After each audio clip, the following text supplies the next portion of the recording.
Ako bilang agricultural technologist, hindi po kasi ako basta-basta sumusubok ng basta-bastang produkto. Oo, ng basta-bastang produkto. Talagang tinatry nyo po. Tinatry ko po talaga. Hindi ko siya ibinibigay dun sa ibang farmers nang hindi ko pa siya nasusubukan. Yun, ang galing!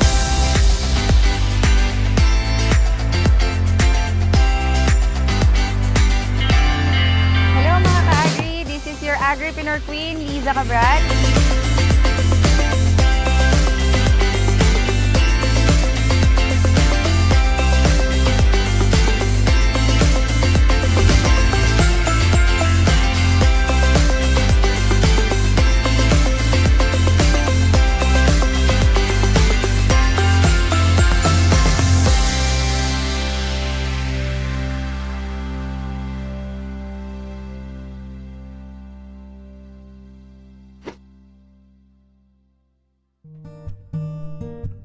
Hello mga ka-agri, this is Liza, your agripreneur queen. So we're here now at Mamburao, Occidental Mindoro. May demo tayo dito na 1 hectare or almost 1 hectare. And nakakatawa kasi super successful and ang daming inane nung ating client dito. And he's a DA ng Mamburao LGU. He's a licensed agriculturist and also a farmer. So please meet yan, si Sir June Castigador. Magandang hapon po. Yan. Kamusta sir yung naging outcome natin? Ang ganda nung naging outcome nung product kasi sobrang tumaas yung ani ko. And then at the same time, pagtaas nung ani, syempre, paglaki nung income. Okay, yes, kamusta naman sir tayo sa mga application and pesticides? Bali, ang naging application ko ng Pandamo is 1 time lang. Instead of 2 applications, dati na ginagawa ko, naging 1 time lang yung application. Wow, so nakatipid tayo. Nakatipid ako ng isa. Nice. And then, dun naman sa insecticides, twice din lang ako nag-apply even though ang dami ng insects ngayon, ng mga pest natin.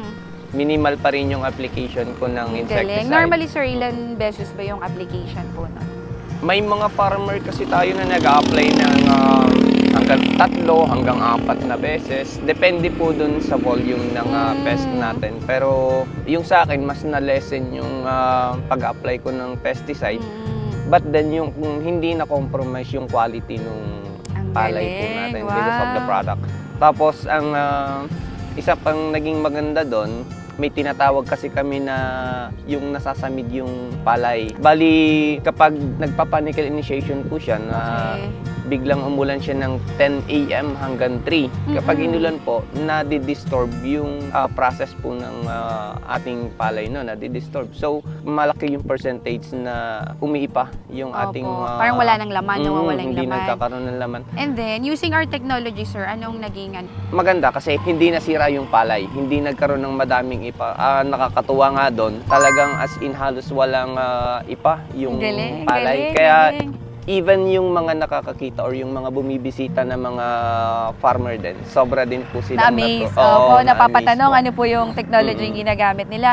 How about sir sa mga abono po? Nakatipid po ba tayo? Ang abono ko dati gumagamit na ako ng 8 kabans. Okay. How about right now?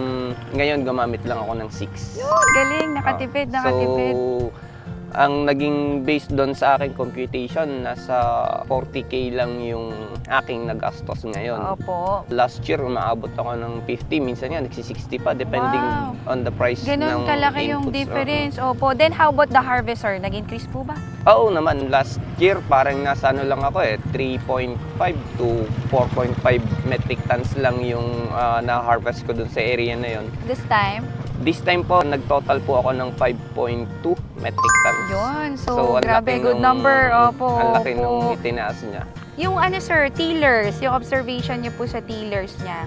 Yung sa tillers natin, may kasama ako from Agriculture and Biosystem Engineering na nag-check noon.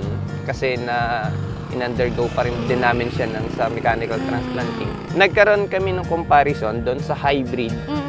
And then yung doon sa ating ginamitan ng CHC Agritech na product, which is inbreed naman siya. Lumabas po doon sa pag-aaral namin na mas madami pa rin yung tillers nung ginamitan ng product natin. Opo. Na-experience mo ba sir na, for example, may mga cases kami na yung unproductive tillers, yung maliliit, is naging productive?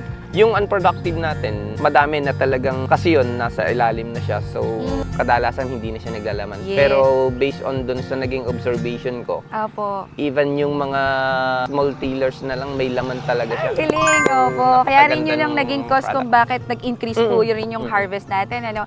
So, sir, ano masasabi mo sa mga farmers dyan na hindi pa aware sa technology na meron tayo? Subukan natin na gumamit ng mga bagong technology, lalo na po yung in-introduce ni ma'am na yung CHC product. At napatunayan ko na maganda. Na honestly, gagamitin ko ulit siya ngayon. Wow! Ginamit ko na nga po yung decomposer natin ngayon. Ay, sa decomposition, sir, how's the effect?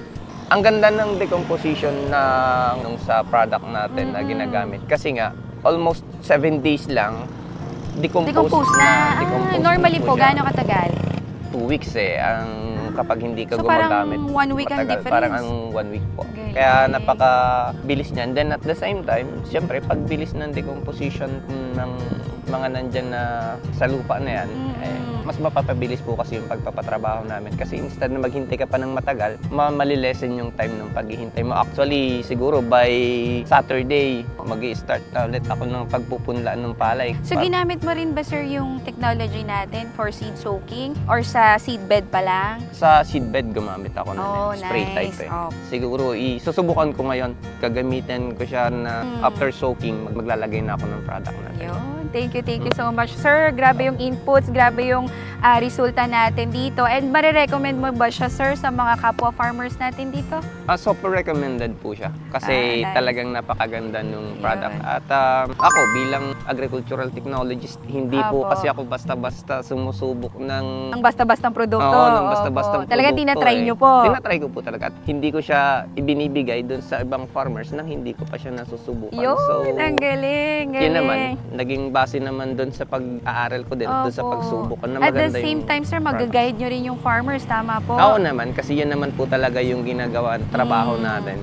Sinisikap ko rin na mai-introduce talaga siya doon sa mga farmers natin para medyo malesen yung gastos po nila. And then at the same time, mai-condition natin na may balik yung dating magandang sigla ng lupa.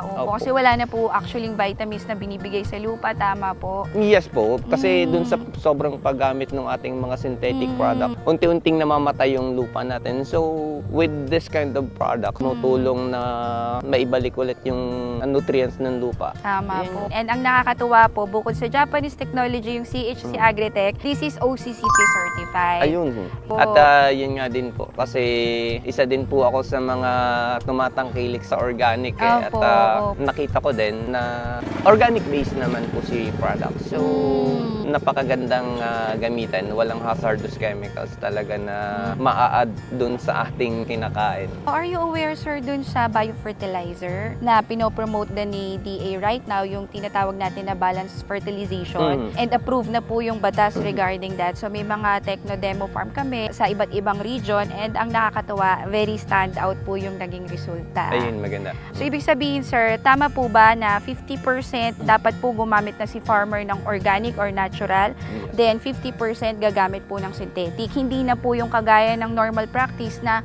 100% synthetic fertilizer. Yes, tama po. Sinisikap din po talaga natin na gawing practice ni farmer na unti-unting bawasan yung ating paggamit ng synthetic. Kasi unang-una, nawawala yung nutrients din ng lupa. Depleted na po actually, very acidic. Then at the same time, yung kalusugan din natin bilang mga end user or yung mga kumakain din ng mga produkto na pinoproduce natin, nagiging at risk rin sa sobrang paggamit po ng ating mga chemicals. So, maganda yung products. Pinopromote ko din po siya doon sa mga farmers po namin. Thank you, sir.